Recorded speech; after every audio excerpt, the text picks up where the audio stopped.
Parker presents. From the team that brought you Angel's Awakening.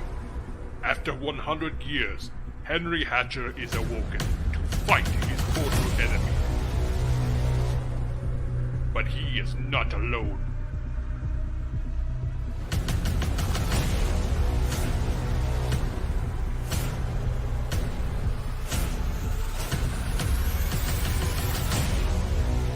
Guardian Angel.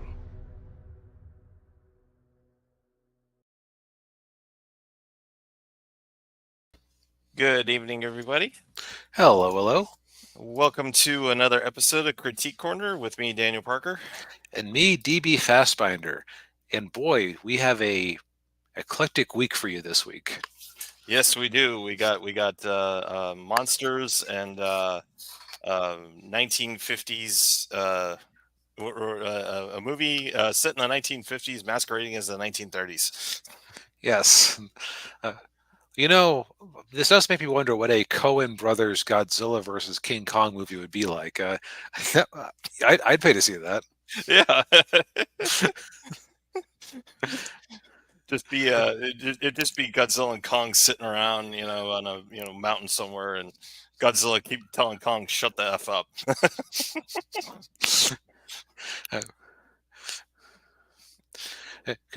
Hey, come on, Godzilla. We got to go fight that big monster. For the kids. Yeah. Although I guess that'd be more of a Gamera type thing. But yeah. Either way, welcome to the show, everybody. Yes, indeed. Yeah. If you're new, give us a like. If you're not new, give us a like. Because each week we come through and we just talk about a smattering of movies and or TV shows that have piqued our fancy in some way. Indeed, yes.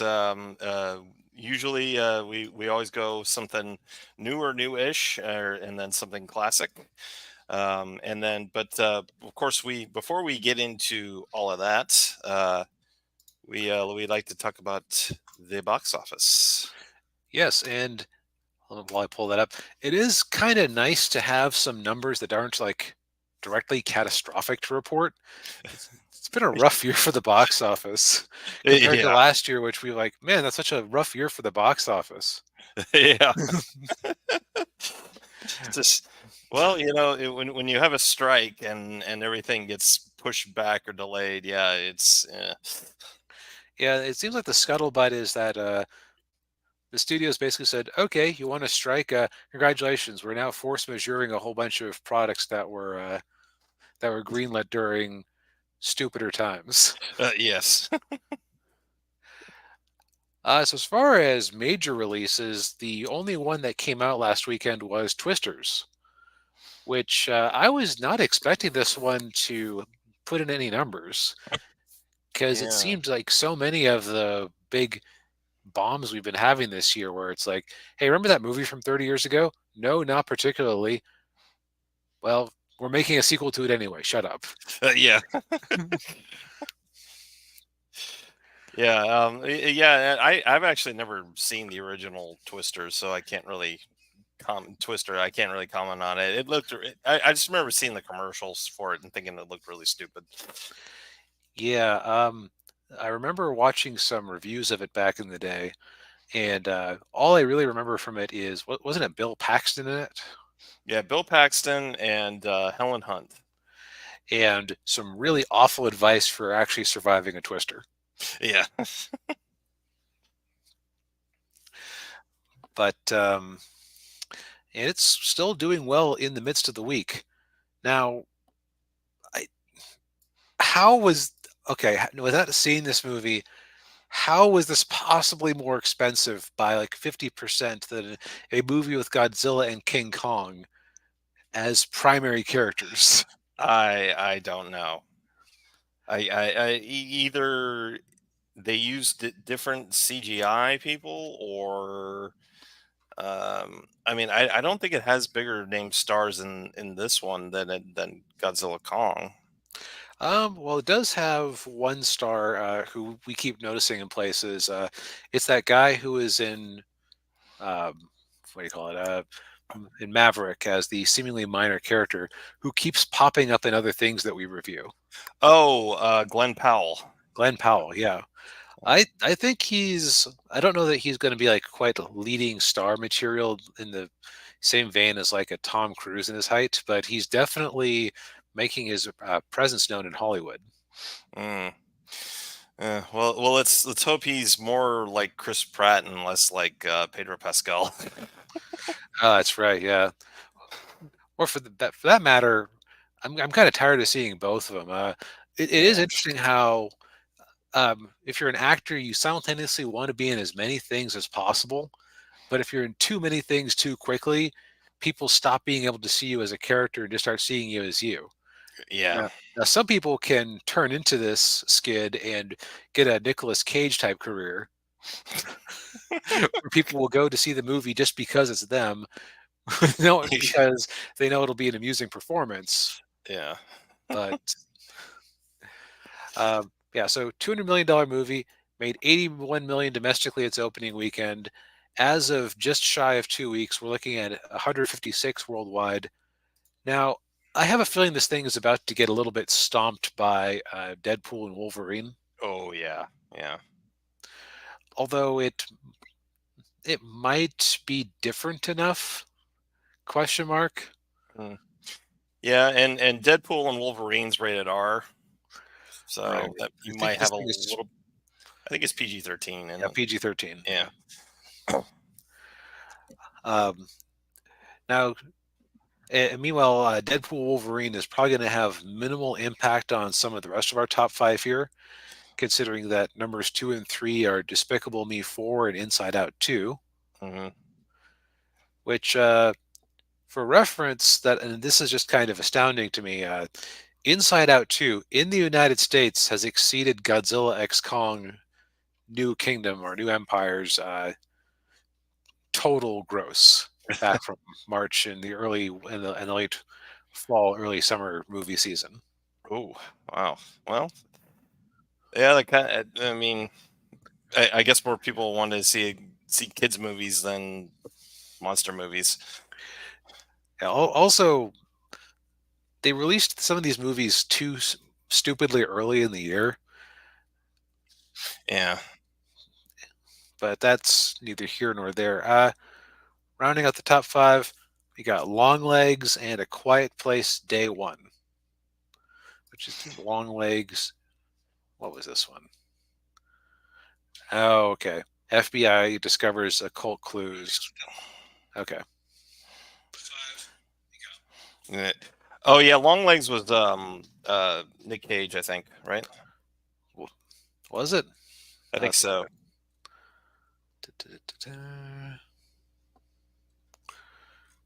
Well, I guess it's cast and crew is over here. yeah, Yep, Nick Cage. Nicolas Cage as Long Legs. Legs. Yeah. Yeah, it's like it's like Silence of the Lambs kind of. Oh, that's right. I vaguely remember hearing about this one. Yeah. Then the rest of the top 10, including I think it's interesting how the numbers. It's like they'll say, okay, we'll report your box office, but you don't have a seat on the council if you don't make more than $1 million in the time frame. Yeah. Because we got Fly Me to the Moon, which, oof, that 65% drop off of an already small box office. Ooh, yeah. Guys, you can't spend that much on a rom-com anymore. Yeah, yeah, especially one with Scarlett Johansson and Channing Tatum. Although I would imagine ScarJo's paycheck was probably bigger than Channing Tatum's. I mean, that $100 million budget had to come from somewhere. Yeah. Yeah. Then we got Maxine, The Bike Riders, and Horizon and American Saga. Oh, that's what is that? I'm trying to remember. That's the Kevin Costner cowboy movie. Oh yeah. His passion project that he quit Yellowstone to do. Which really seems like it should have just been a TV show from everything I've ever heard about it. Yeah, and apparently the last like 5 or 10 minutes of it is just a preview for the next movie with music over the playing in place of the sound. which apparently they were going to launch the second movie in August, and then saner heads prevailed when it didn't make all that much money, and they said, okay, let's give this thing a little bit of room to breathe before we launch the next one. Yeah, yeah. And it wouldn't it all surprise me if the next, I think there are 4 of them, and the next 2 will probably be straight to streaming. Most likely. Might even end up selling them to Netflix to try to make some money off of it. Yeah. But overall, the box office is definitely looking much healthier. I think we're kind of seeing what like virtuous cycles where if you go to the movies and enjoy yourself one weekend, you might just decide to go the next one. Mm-hmm. So, like, again, Yeah. Twisters, I'm shocked that it's made as much money as it did. And I have a feeling that if it had been launched, like, imagine if it and Godzilla X Kong had swapped release windows. I think that Twisters would have been an enormous bomb in that time frame. Oh, probably, yeah. Yeah. Considering how many seemingly unasked for sequels have littered the box office graveyard the last couple of years. Yes, and of course in November we've got Gladiator 2. Talk about a sequel no one asked for. Well, I mean, apparently every time Russell Crowe gets an interview these days, he has to tell people, I have no idea about that movie. My character died, remember? Yeah.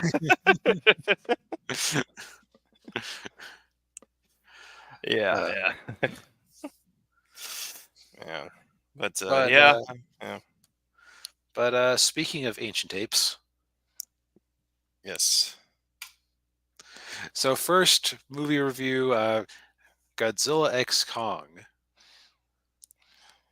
Yes. Which I can't think of the last time I saw a sequel that was so clearly driven by the desire to sell more toys.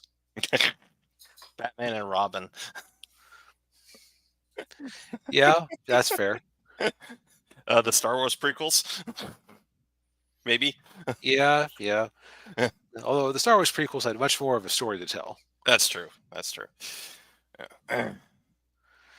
But yeah, so yeah, we decided to dive into this.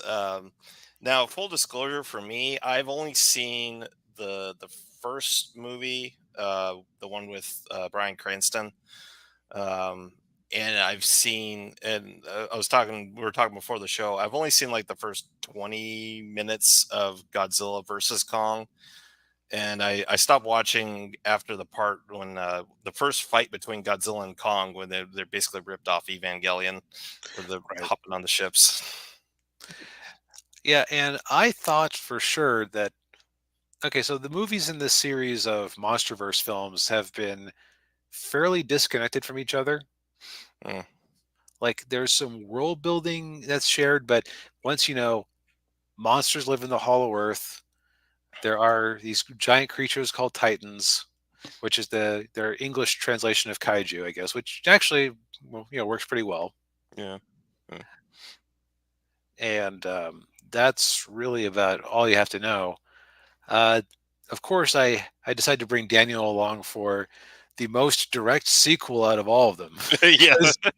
Because I mean, the previous one had tie-ins to Godzilla, King of the Monsters, which had introduced King Ghidorah, because they had Mechagodzilla be made up of pieces of him, as I recall. Okay. But you could completely skip that movie. But no, I had to bring Daniel along for the one with the returning human characters. Yeah. Well, I got by okay. Yes. I'm just saying you can't ever assume anything. Yeah. Now, I'd say that with this movie, there are 3 plot lines. Mm-hmm. There's the largely uninteresting human plot line. Yeah. There's the largely forgotten Godzilla plot. I don't even want to call it a plot line. The Godzilla series of circumstances. Yeah, he just does stuff. Yeah. And then King Kong actually has the story. Mm-hmm. Yeah, this is Kong's movie. Yeah. Which is really funny considering that Godzilla gets top billing. Yeah. I remember someone pointing out that back in the 50s, when was it no, back in the 60s when they made the uh, King Kong versus Godzilla movie, King Kong was the bigger name, and he was lending shine to Godzilla by being in his movie. And now, boy, the positions have reversed. Yes. So let's talk a little bit about the uninteresting human plot, because I guess that's technically the main storyline. Technically. Yeah, technically, yeah. So in the previous movie, we had established. By the way, I actually had a hard time finding a good poster for this movie. Um, this is the one I had considered using. That I found somebody that they must have just made an MS Paint. It does actually kind of work. Kind of, yeah. Yeah, then not too far off from the main baddie. Yeah. But in the previous movie, uh, King Kong had some sort of psychic connection with a little mute psychic girl from a tribe that had been wiped out. Yeah, I they forget lived on why the they tribe lived was on wiped out. Skull Island, I think Oh, was that's right. Then Skull Island sank like it always does. yeah. It, Hey, Credos Outlet. Good to see you, man. hey. So we cut to the present where the little psychic girl is going to Monarch Academy. You might go, what the hell is a monarch? And the answer is what they really, really hope is a compelling through line for all these MonsterVerse movies, because it's basically their equivalent of Shield. Yeah. There's Apple TV Plus show called Monarch, which I think is tied in with this universe. I can't. It I'm not. is. It It is. is. Okay. Yeah. Like apparently there's scenes in there that are just the Golden Gate Bridge attack scene from the first Godzilla movie in this series from a different POV. Okay. Yeah, I know it's with Kurt Russell and his son. They're playing the same character in different time periods. That's all I know about it. So you've got Kaylee Hoddle as the little psychic girl who is mute, so she mostly speaks in sign language and occasionally telepathically communicates with people, but you never actually hear her voice. Right. Her mother figure with this monarch group is Rebecca Hall, played by Eileen Andrews. Uh, Swap it. Okay, you're right. Sorry, Eileen Andrews playing Rebecca Hall. Yes. I hate how IMDb lays this out. Yeah. That's all right. Like just say playing Yeah, by. Yeah, Eileen Andrews played by Rebecca Hall. Yeah. Yeah, I don't know why they don't do it that way. Anyway, Yeah. And the thing about the uninteresting human plot of this movie is that a lot of it has left my mind since Sunday night. Well, the Eileen Andrews is she's kind of struggling with uh, Gia Jaya, was that her name? Gia. Yeah. Gia, and because Gia's been having her visions, and she doesn't feel That's like right. she doesn't feel like she fits in with the other kids because she grew up on an island with and so she's trying. There's a little bit of of family drama there, and then of course Godzilla is going around, killing titans, and then he decides to make the Roman Colosseum his home. Which is kind of cute to just see him curl up in the big Coliseum like a Yeah, cat in bed. yeah. It would have been funnier if he like walked around in a circle and then Oh lay yeah. down. Yeah, so we got that action scene, and then we have the real story, which is King Kong. Mhm. And what I'll say is that this is actually masterclass might be a little bit going too far with it, but it's a very excellent example of what you can do with nonverbal storytelling. Mhm. Because you basically always know what King Kong is feeling. And kudos to whoever did the special effects for this one, because the motion capture, the facial expressions on the apes, it all just works so well. Yeah. Yeah, you understand what's going on in the scene. You know what the yeah, Kong's motivations, even though he doesn't say a word. It's like, oh, okay, I get what he's doing here, even though you don't have any dialogue going on. Yeah, that's Right. Like, so rather than jump back and forth like the movie did, uh, basically King Kong intercepts the human plot because he has a big opening set piece where he's chased by a bunch of giant tusked creatures that look suspiciously like the monsters from the old horror movie The Killer Shrews, mm, which that would be a heck of a reference if that was intentional. yes. Which that movie they famously did not have a lot of money, and the whole idea was that they had giant shrews, so they just put these bad shrew costumes on dogs. Okay. And these kind of looked like that, but Yeah.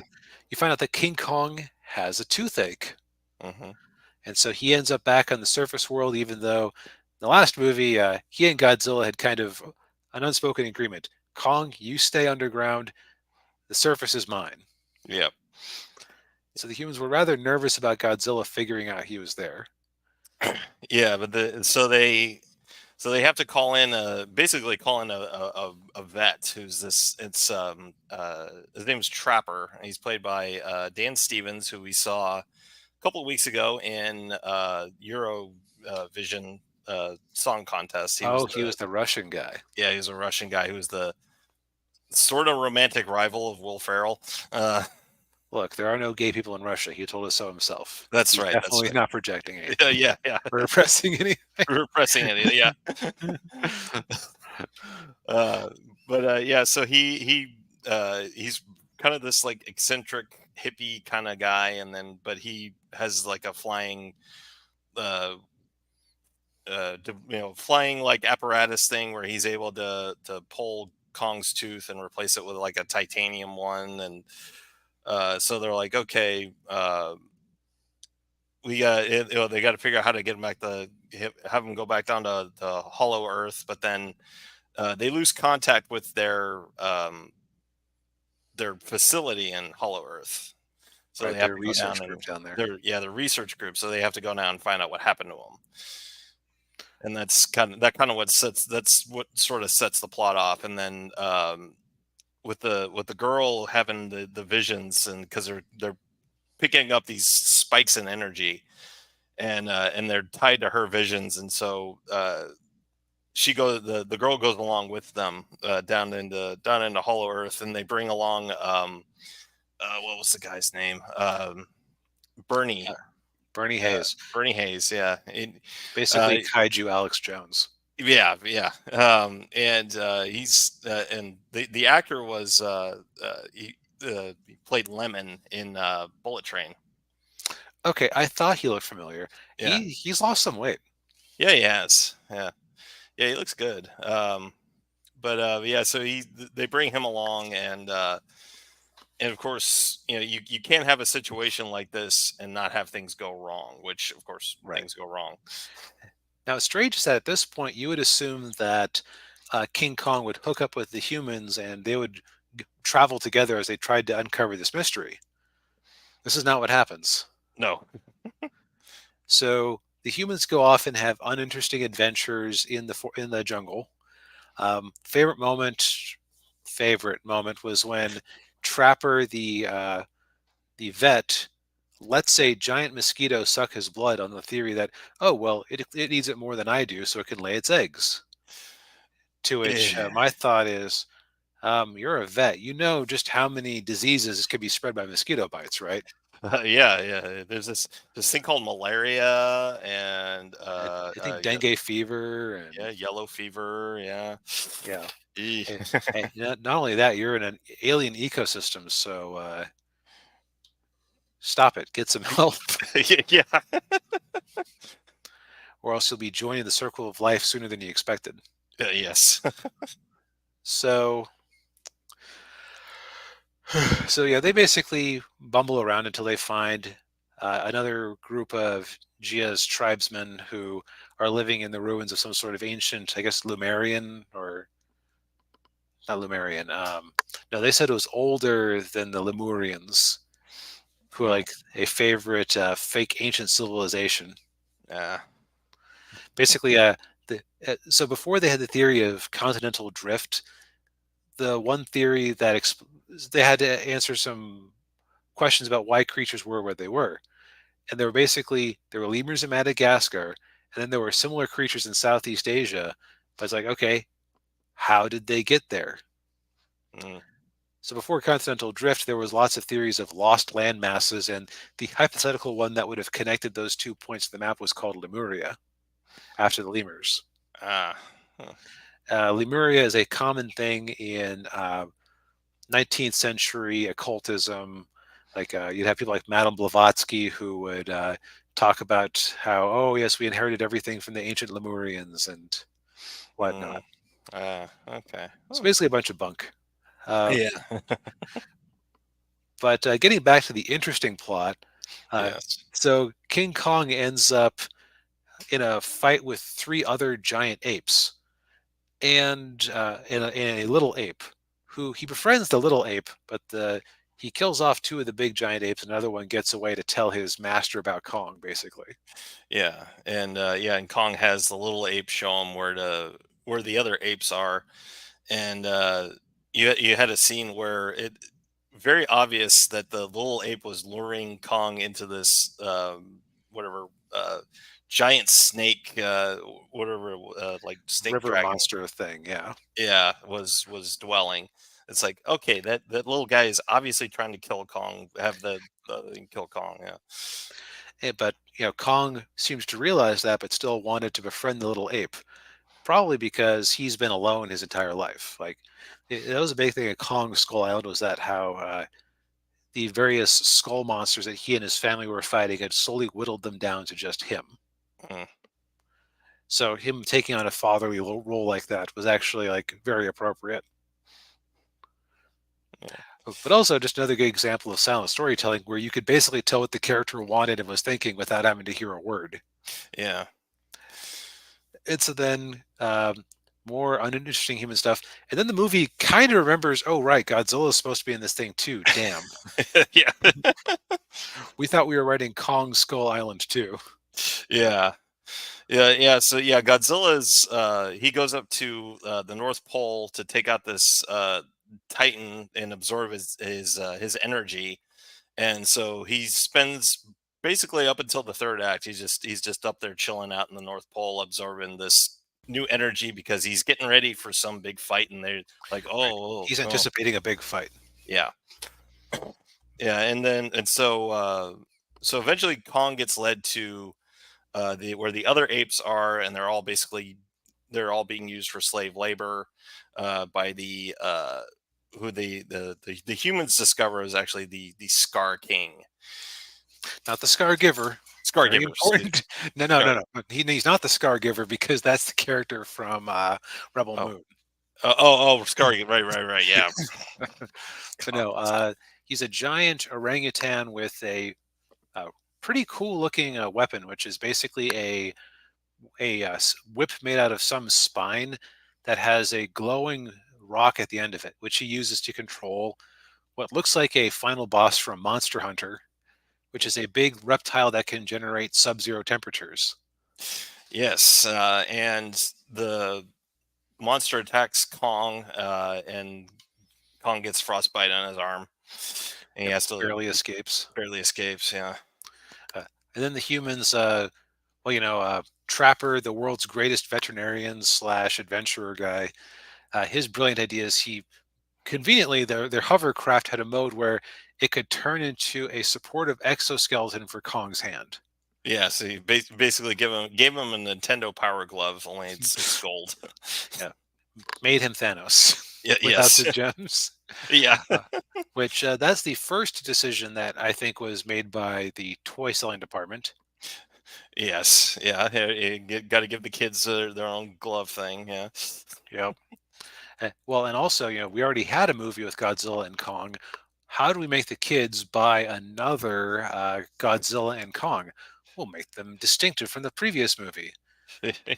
Yes. We'll give Kong a giant glove, and then Godzilla is fuchsia glowing instead of blue. He goes Super Saiyan Rose, Yeah. like Zamasu did in Dragon Ball. Yeah. like Malibu Stacy with a hat. Basically, yes. And so King Kong and Godzilla have a big fight in Egypt, which isn't technically necessary outside of being one of the better fights in the movie because, like in the previous film, Kong is just completely outmatched. Yeah. Yeah. When they're in Egypt and Godzilla's charging at Kong, and Kong's like, "Whoa, oh no, wait a second, what do you think?" I'm not up here to challenge you, I promise. Yeah. And so it turns into a big battle royale in Brazil and with an underground between Godzilla, Kong, General Scar, and the big ice lizard. Yes. And also Mothra makes a return. Oh yeah, She Mothra. Yeah. she had died fighting King Ghidorah 2 movies ago. Ah. Okay. So that was supposed to be meaningful. Feel feelings, darn it. But long story short, evil is defeated, good triumphs, and the movie basically goes back to the way it started, including with King Kong, including with Godzilla sleeping like a big kitty in the Roman Colosseum. Yeah. Oh, and so there was something about Gia and knockoff Scarlett Johansson Yeah. becoming a family. Yeah. Yeah. I'm sure it was meaningful. Yeah. Yeah. I would say the human characters that actually had the most going on were Bernie Hayes and Trapper, just because they butted heads but eventually came to an understanding. Yeah. I think it would have been better if it was just those two guys. Yeah. So I'm not sure how to rate this one, honestly. Yeah. I thought obviously, like we said, the CGI was really good. Was really good. And like we said, they did a very good job of conveying character, motivations and actions and everything without any dialogue. And the fight scenes were really good between the monsters. Mhm. But yeah, it's the human characters are what really drag it down, because it's just, you really don't feel anything for them. You really don't care.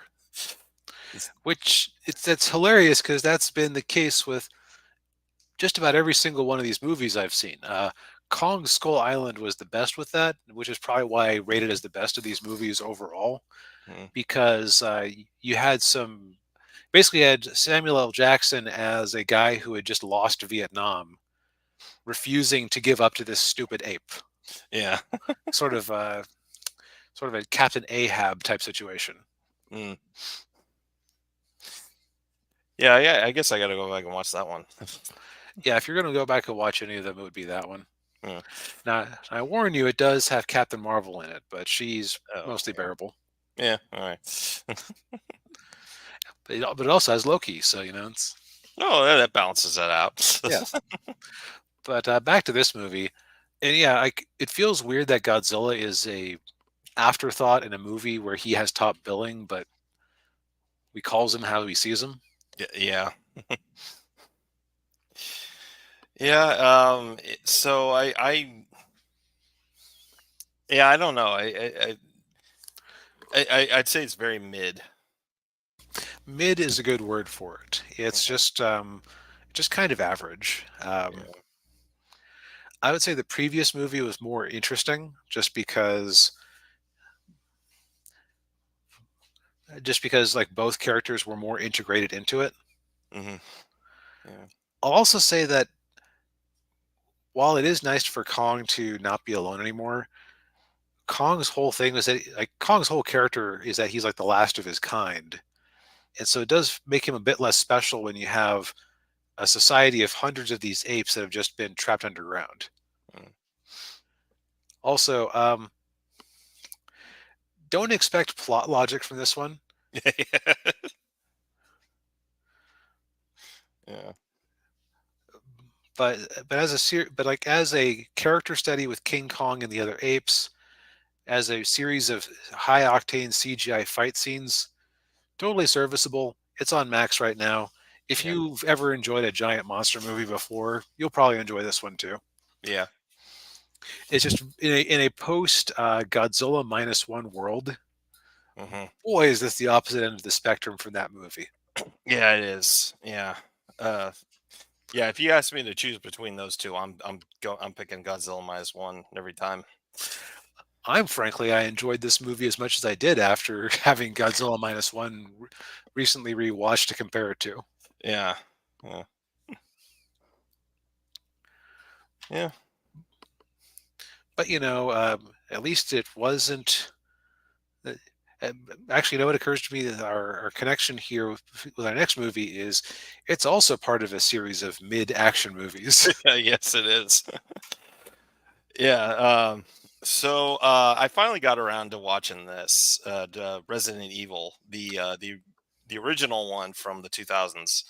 Only took you 22 years. Yeah, I know. Yeah. um.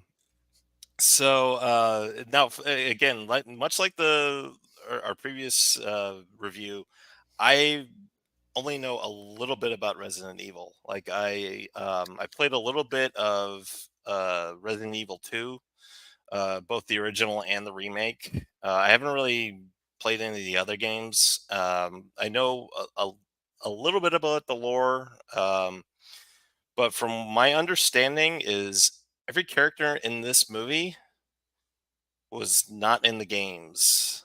If I'm unless I'm wrong about that. Was there a character named Jill Valentine? No. Okay. Then yeah, I think that they brought in more game characters later, but just Yeah. from what I've heard, this might be just a whole bunch of original characters. Okay. Yeah. Which I kind of figured that. Yeah, because there's no Jill Valentine. No. The Redfields weren't in there. Or Leon. Yeah. So none of them were there. So the movie takes place in obviously it's in Raccoon City. It's in a facility, in an umbrella corporation building underneath Raccoon City called the Hive, and the T virus gets unleashed inside the facility, and of course, at the end of the movie, you find out who did it and why, which is kind of a bleh.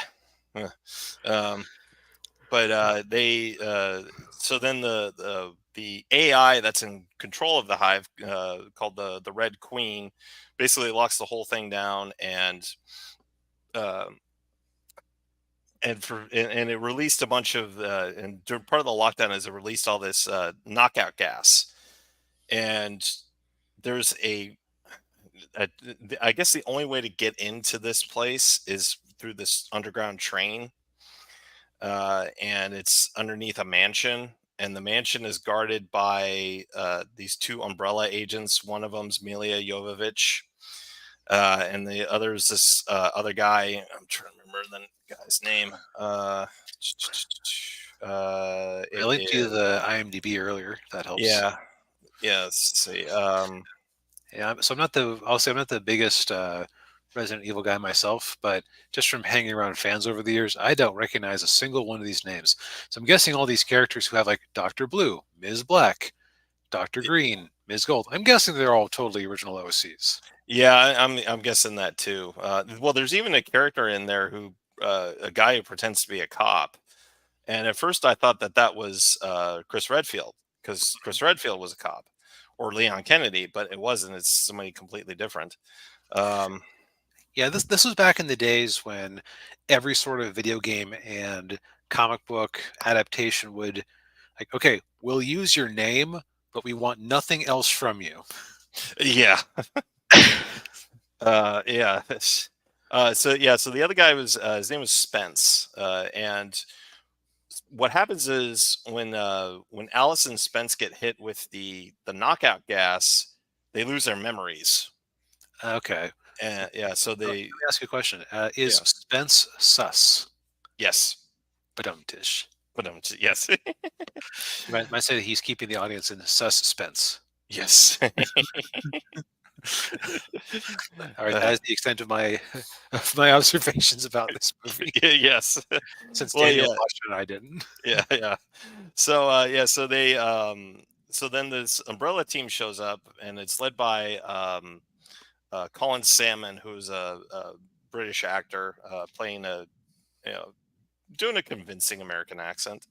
And so this team umbrella team, they go into the hive so they can knock out the Red Queen, and or power down the Red Queen, and then get the facility back online. But then as soon as they do that, that's when they realize that everyone's infected with the T virus and they're all zombies. And so then the rest of the movie is them trying to get out before it completely locks down. Right. So much like our previous review of Godzilla X Kong New Empire, or whatever it's called. Yeah. So you're not watching this one for the plot. No, you're not watching it for the plot. Yeah. Yeah. The mystery kind of unfolds kind of piece by piece as Alice gets her memory back. And it's just kind of like, okay, yeah. You find out that she was working with a woman who was the sister of the guy pretending to be a cop, and which again, like, okay, were they supposed to be the Redfield siblings at one point, and then they just changed their names? Or I don't know. Well, yeah, was it a rights thing? Yeah, maybe, I don't know. Yeah, maybe Capcom said like, oh, okay, yeah, we'll let you do all this, but we don't want you using any of our characters.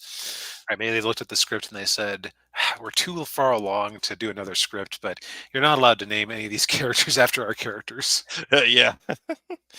Yeah, and what was I was gonna say something else about it, but yeah, I mean, it's not this isn't the worst video game adaptation movie, but it's not the best one either.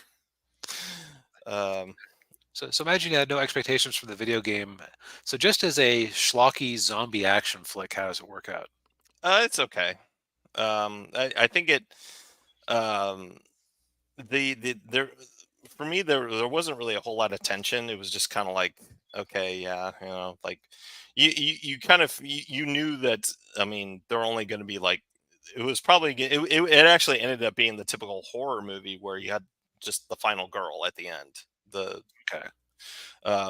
which is Mila Jovovich, and it's, I mean, it's decent enough.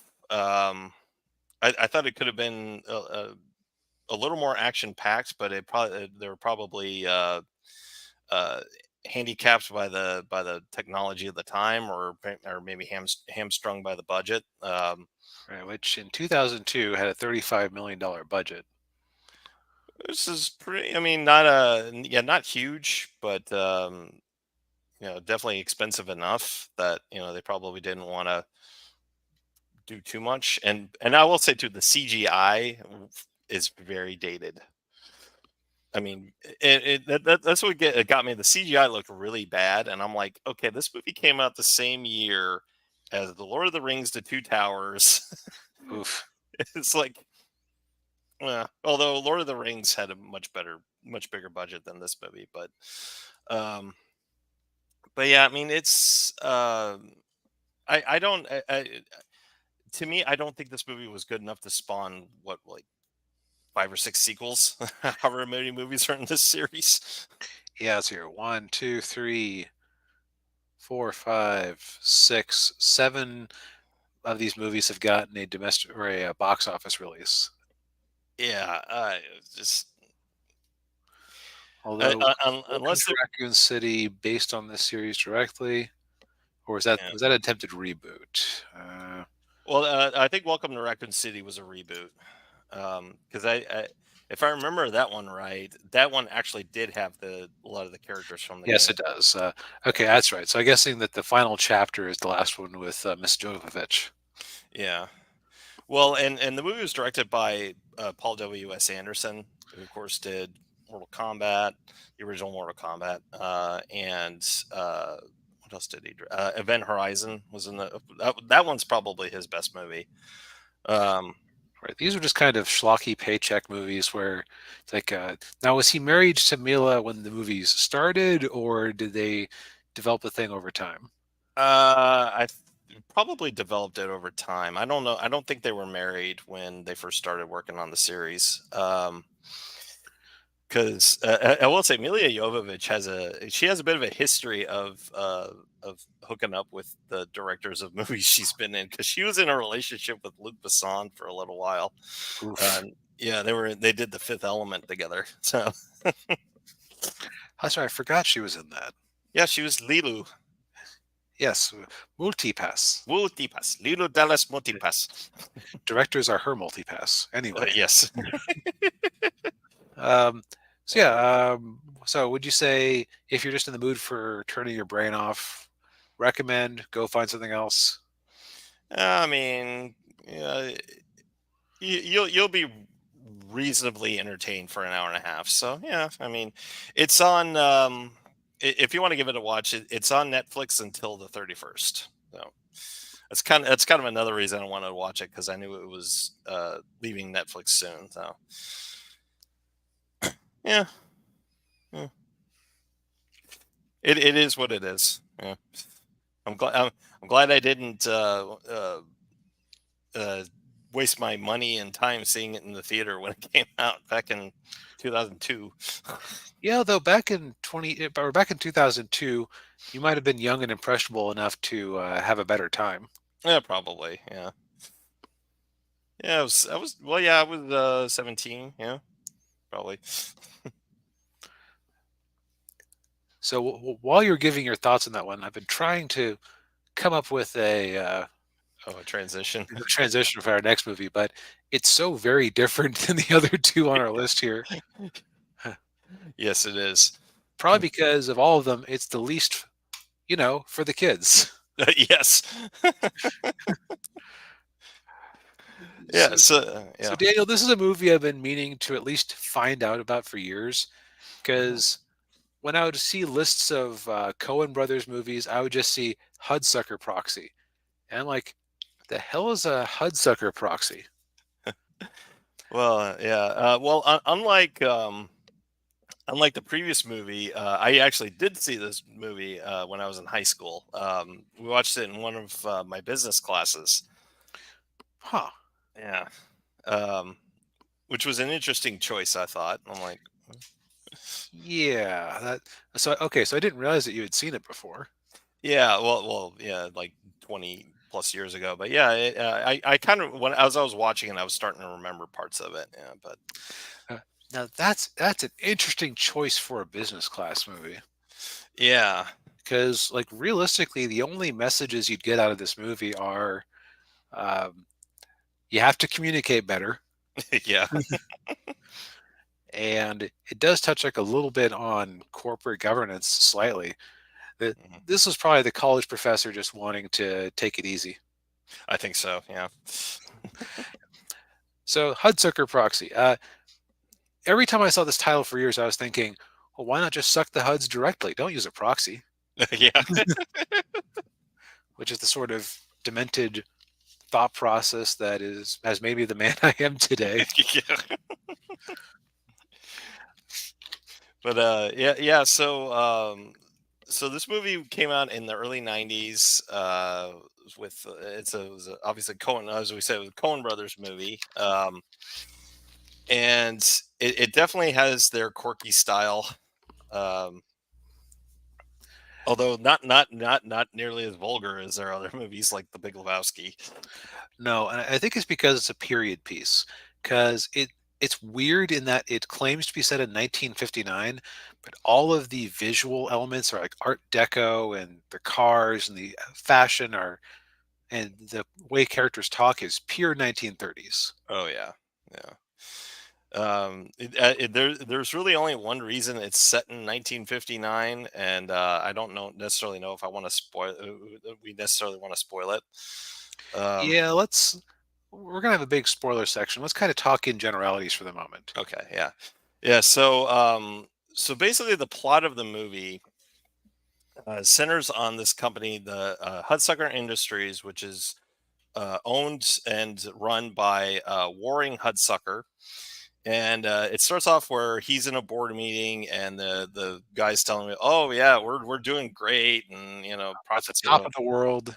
Yes, and then Hudsucker decides, okay, and then he stands up on the boardroom table, runs across it, and jumps out the window, and falls down 44 stories. 45 if you count the mezzanine, Yes, right. which is a joke they kept making. Yeah. Yeah. So it was like yeah, not even 5 minutes after he jumps out of the window, they're all still in the boardroom and they're trying to figure out what they're gonna do. Right, because old man Hudsucker had no wife, had no kid, had no heirs. So per the bylaws, his 87% cut of the company was going to be liquidated on the open market.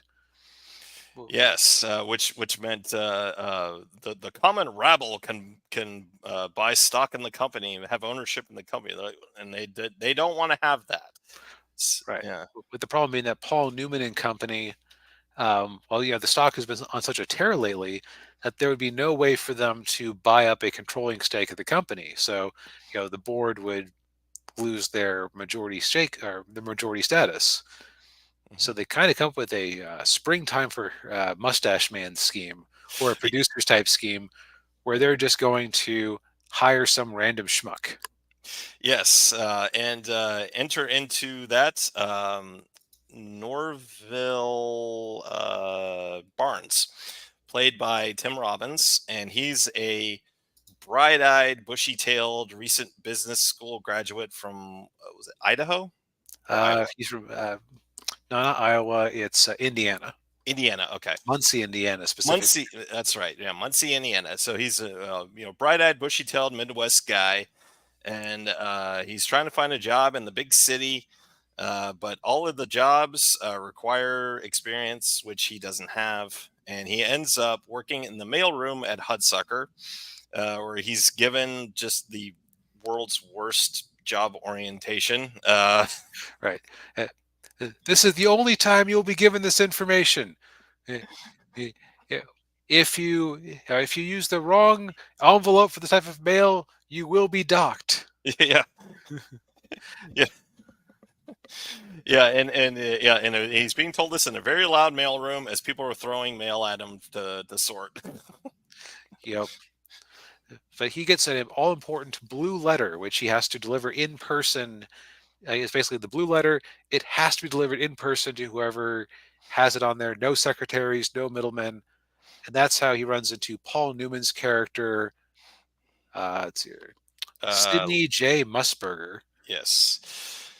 And so he's goes in the office to give him the blue letter, but instead of doing that, he wants to pitch his idea to him, which is it's just a circle on a piece of circle on a piece of paper. Yeah. For kids. Kids. Yeah. So he proceeds to light several important things on fire, and Paul Newman almost falls out the window. yes, and Robbins has got him by his pants. He's like, my pants. And he flashes back to he's with a tailor, and the tailor goes, "Oh, Mr. Massaburger, you should buy the double stitch. The pants will last forever. Oh, so you can charge me extra? Nah, single stitch will be fine." Yeah. And you flash back to him hanging there as his pants start to rip slightly. Yeah. And you cut back to the tailor. You know what? That Mr. Massaburger, he's such a nice man. I double stitch him for free. And the pants hold. Yes. Which that's a nice little microcosm of the movie's weird sense of humor right there. Yes, yeah. Yeah. To thank him for saving his life, Paul Newman decides to make Norville, Tim Robbins, the president of the company, because he thinks, okay, this guy will work. He's the proxy that we need. Right. He's a complete idiot. He can't get anything done right. It is kind of funny as he's like trying to figure him out. So you never went to school, huh? No, I've graduated from the Muncie School of Business. But you weren't at the top of your class, right? No, I made the dean's list. Yeah. Like, because he doesn't really come off as being at all bright as a character. No, he doesn't. Yeah, that's that aw shucks Midwest kind of personality that someone in the big city would think from the big city would think, oh, he's an idiot. Yeah. Yeah. And so as you had this new president in charge, and Jennifer Layson Lee's character, Amy Archer, a Pulitzer Prize winning reporter, is on the case to try to figure out what the hell is up with this kid. Yes, and of course she talks just like like you would expect a lady reporter in the 1930s to talk. I believe that the Coen brothers have a fetish for brassy, confident women who don't pause between sentences. Between this and the Big Lebowski. And the Big Lebowski, yeah. At the very least, it keeps coming up. Yeah. And so Amy kind of ingratiates herself into Norville's life, and then he ends up hiring her to be his secretary, and so she's basically working undercover to get the scoop on him. Yep. So that is the extent of the movie I feel like we can talk about without completely giving the gag away. Mm-hmm. Which you might say, DB, why are you and Daniel trying so hard when every trailer, every movie poster, the thumbnail on Netflix? I picked this UK poster I found online because it doesn't actually spoil what the gag of the movie is. Right. Yeah. Because they put something different in his hands. Like on every other cover, he is not holding dollar bills like this. No. Yeah. And the answer is that I kind of had it ruined for me, but I feel like you, the audience, if you decide this sounds like it's your cup of tea, deserve the chance to go in there and not know what the punchline is in advance. Right. If you have any way of doing that at all. So yes. We're going to get into some more kind of generalities before we get into spoiler talk. Yeah. So this movie has a lot of style to it. Yeah. Yeah, it's a Coen. It's a Coen Brothers movie, so yes, they do. They put a lot of style into their movies. Yeah, the set design, like every set is perfectly designed, is perfectly built. It evokes the era so perfectly. Yes. The costume design, the cars, the big clock tower there, which is a major plot element. Mm-hmm. It all just looks perfect, and it's especially impressive for some of the shots because there would have been a minimum of CGI, so there were probably a lot of miniature work being done here. Yeah, and as somebody who really loves this period in time, and loves Art Deco, seeing it in a movie is always always a treat for me. An immediate 1 out of 10 bonus almost. Yeah. In the acting performances, everyone also does a very nice job. Mm-hmm. Tim Robbins, like you said, he just bleeds that aw shucks attitude. Mm-hmm. Jennifer Jason Leigh, so Audrey Hepburn that it almost hurts. Yeah. She's perfect in that role. Paul Newman as the bitter old, I should say arrogant old businessman, also perfectly done. Yeah.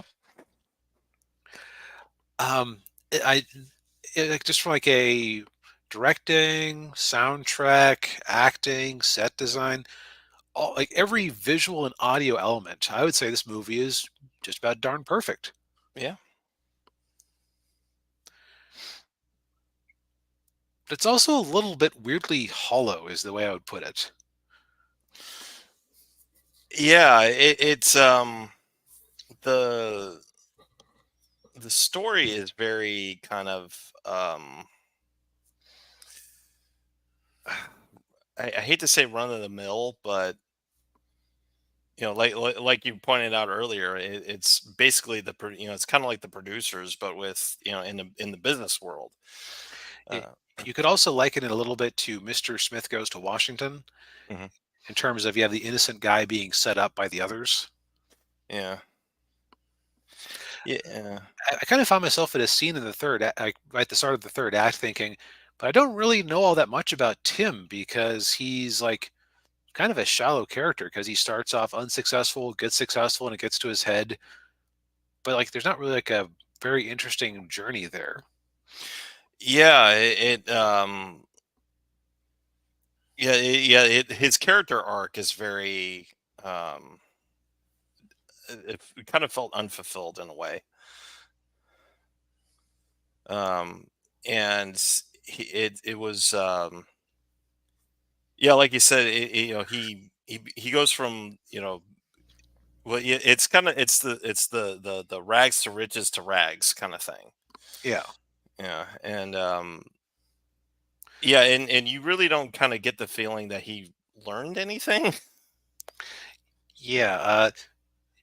The Amy Archer character is probably the most interesting just because she has a conflict because she's lying to him to get the stuff for her story, but she also falls for him. So, she's at kind of loggerheads about what to do with herself. Yeah, and yeah, because she kind of goes into it with the preconceived notion that he's an idiot. But then once she starts to get to know him better, she's like, "Oh, well, he's not an idiot. He's just kind of naive and Right. impressionable." Yeah, exactly. Like you said, at the end of the movie, I don't necessarily feel that he's gotten better. I just feel like he's gotten into better circumstances, which is different. Yeah, yeah, But so I think ultimately find myself recommending this movie. You saw me on Monday night, like just hit the ending and start raging out a little bit, yeah, and we'll get into that in the spoiler section. yeah, yeah, But after having a few days to meditate on it, it's like, is the ending a bit stupid? Yes, but weirdly enough, our theme this week is things where the story isn't that great, but the surface elements are kind of rewarding.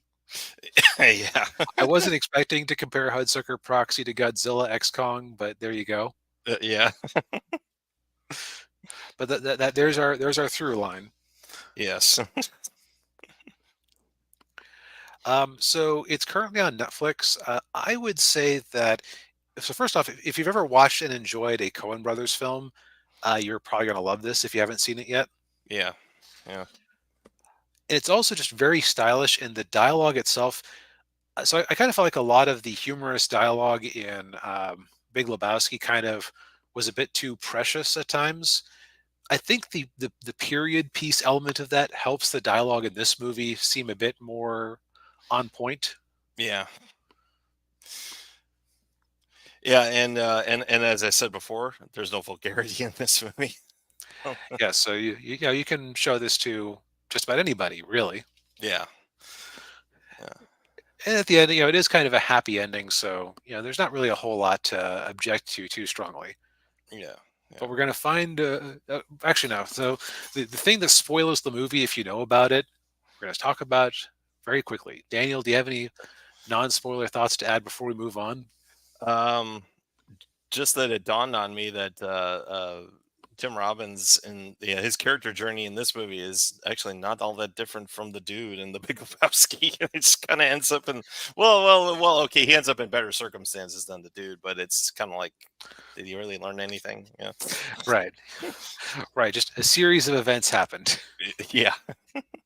But yeah, I mean, I would agree. Yeah, if you like the Coen Brothers, yeah, this is you'll enjoy this movie. I will say the uh, one guy we didn't mention was in this movie. He has like a Oh, minor role right. in it.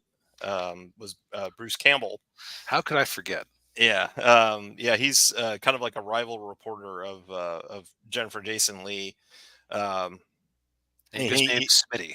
Smitty, yeah, and he kind of, I mean, the look and style, of course, he fits that era very well in terms of just the way he looks and the way he can talk and um, His way of delivering lines. Like if you know that yeah, Bruce Campbell was the actual Captain America who had been found in the ice at some point in the 70s, I would have believed you. yes, yeah, yeah, and if you're wondering how he got cast in a Coen Brothers movie, it's because of course, Bruce Campbell and Sam Raimi are like old, lifelong buddies. Yeah, they've and Sam Raimi is actually really good friends with the Coens, so that's where that connection came from. Yeah, didn't Sam help co-write this or direct it or something like that? He might have helped with the script. I think. Yeah, I remember seeing something about that when I was doing a little bit of research on this movie. Yeah, Which, incidentally, this movie was not very well received at the time, critically or in terms of the box office. And I yeah, can kind of see why, because it's an odd duck. yeah, I will say, hey, editors or not editors, marketers, don't give away the punchline that makes the movie interesting. yeah. Exactly. Yeah. Well, that's a good segue to our spoiler. Spoiler time, because we're Yes. about to give away the part that makes the movie interesting. Yeah. Yes. Never claim to not be a hypocrite. Right. Yeah. So the thing that he keeps drawing that's just a circle, it's the hula hoop. The Yeah. man invented the hula hoop. Yes. And that's the only reason this movie takes place in 1959, because that's the year the hula hoop was invented. Yes. And it's very some of the funnier scenes in the movie are like, okay, so like at first it just seems like he's a complete idiot, right? Because Yeah. he just all he does whenever he wants to talk about his great brilliant idea is he just holds up his little cocktail napkin drawing of a circle and says, this is my big idea that's going to put us on the map, for kids. For It just kids. refuses to elaborate further. Yeah. Yeah, and yeah, so then then he shows up in the board meeting, he gets it made, and he's demonstrating it, and I wonder if he was kept doing that throughout that take, or if they had like did cuts in between, because he never stops, he keeps going. Like Maybe that's he that. just had excellent core strength. Oh, maybe, yeah. But yeah, so they see the idea. Of course, the other board members are like, well, what does it do? What do do you need Yeah. batteries? Yeah. Can we sell extra batteries? Yeah, yeah. But of course Newman, thinking, oh, we're trying to, we're trying to drive down the stock price, and so, oh, yeah, let's make it, let's mass produce it.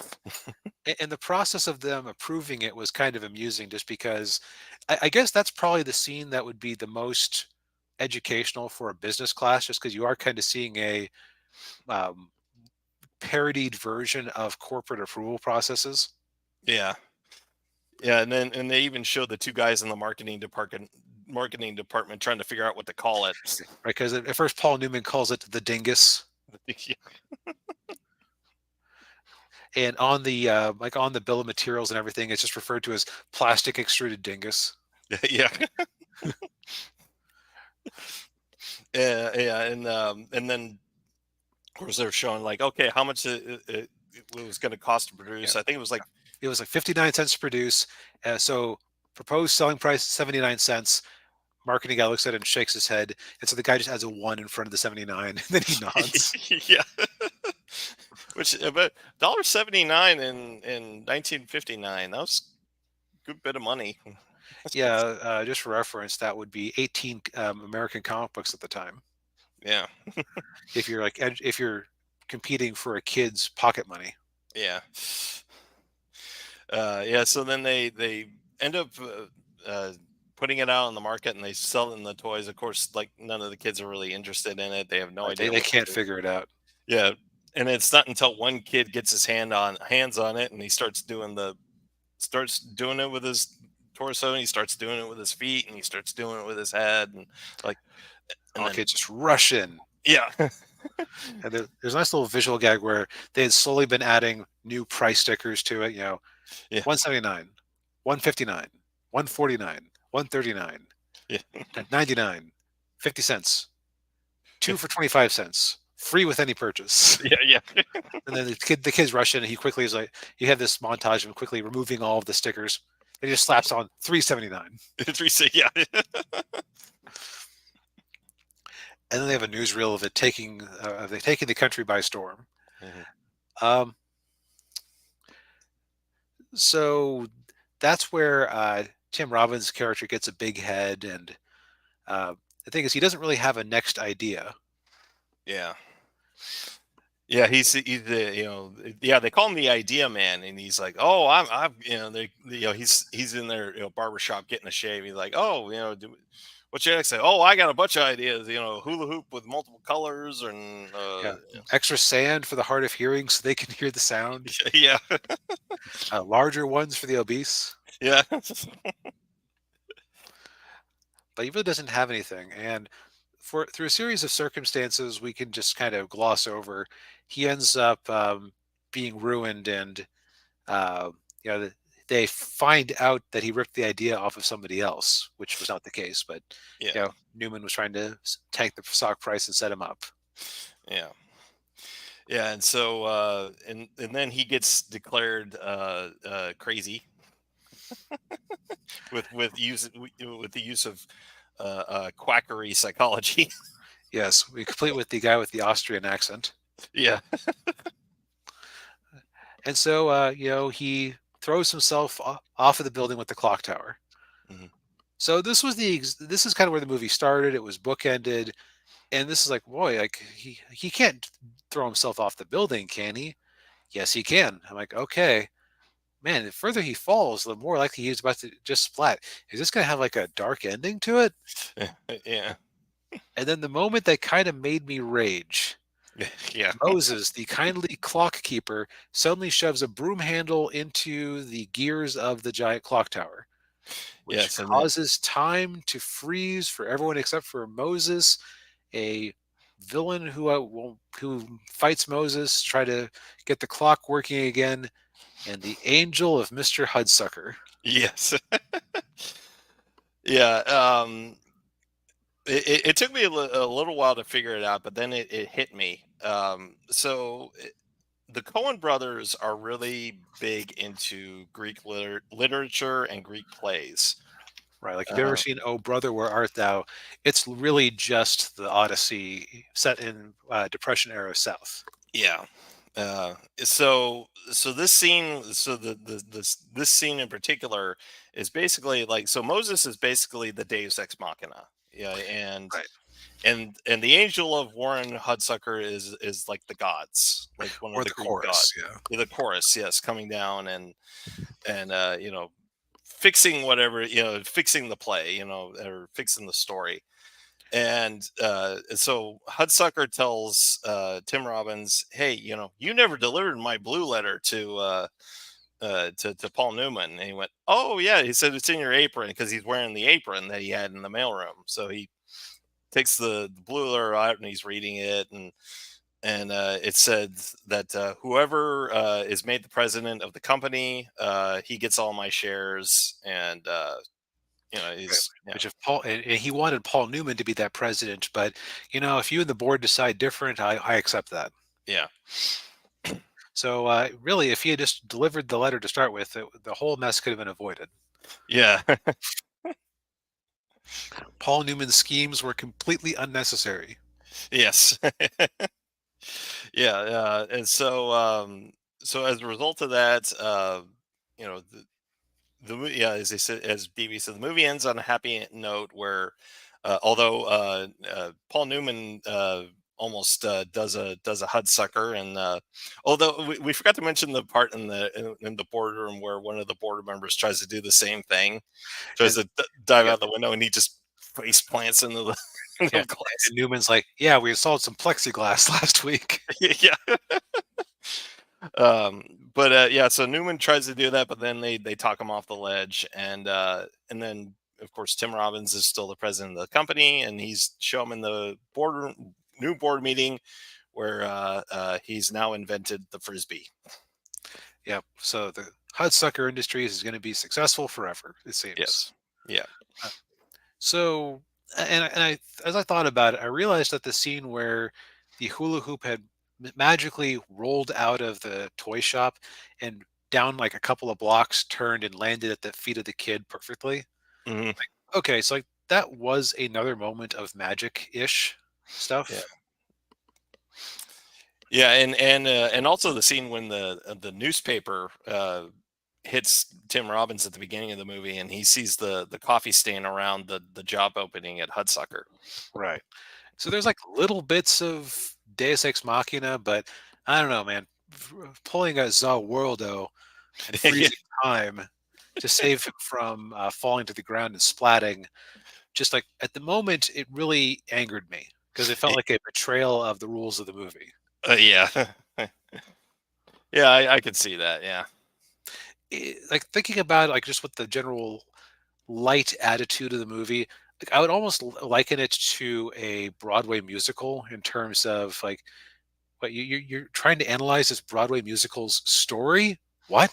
The thing Yeah. that's just there to give you an excuse to chain together songs. In the same way, this is like it's a visual treat. It's a bunch of snappy dialogue delivered by good actors. There's just not a lot of deeper meaning to it. Yeah. It well there is a little bit of that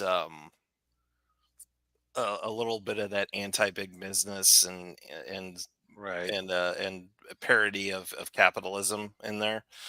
Um at least at the beginning of the movie. When they're showing just like, oh, everybody just being a corporate drone. Right.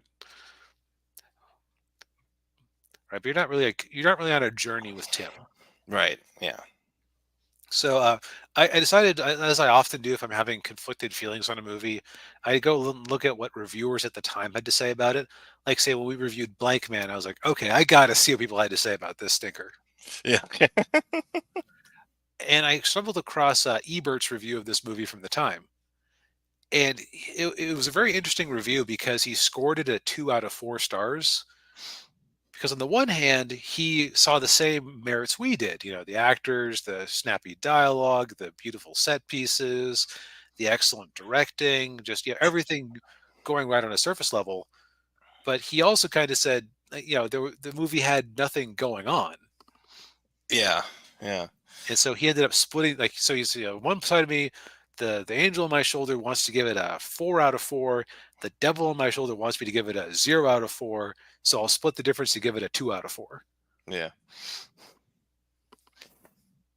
Yeah. And I would say that's probably, well, I would give him probably maybe 2.5. Yeah, and it's like I could see myself showing this to somebody else. Like, if you had talked to me Monday night, this movie was complete BS, and I never wanted to think about it again. Yeah. Like that ending had a very strong reaction to me. Yeah. Yeah. But a few more days to sit on it has softened my opinion of it a bit. Yeah. I was just kind of taking it a little more seriously than it took itself. Yeah. Yeah.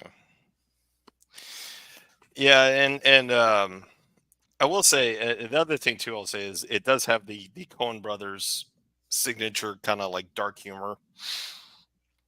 Um, Right. yeah. So I could see some people being offended by or disturbed by how brazenly like suicide is attempted multiple times and Yeah. Yeah. And yeah. So it might be a little triggering for some people. But yeah. definitely not for the kids. No. Right. Yeah. Yeah. Unlike the hula hoop. Uh, you know, For kids. for for general audience with parental guidance. Yeah, yes. Yeah. Yeah. But yeah, I mean, like we were saying, if you like Coen Brothers, you'll probably like this movie. And if you're curious about it, I would say give it a watch at least once. As we said, it's on Netflix. So And now I finally know what a Hudsucker is, and it's nothing like what I was imagining. No, it's just a guy, a company named after the guy. Yeah. Yep. Well, I think that wraps up our review thoughts for the week.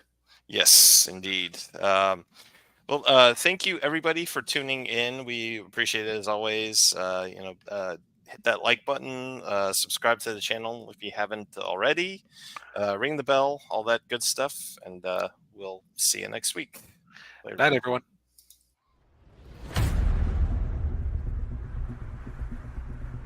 Daniel Parker presents from the team that brought you Angels Awakening. After 100 years, Henry Hatcher is awoken to fight his mortal enemy. But he is not alone.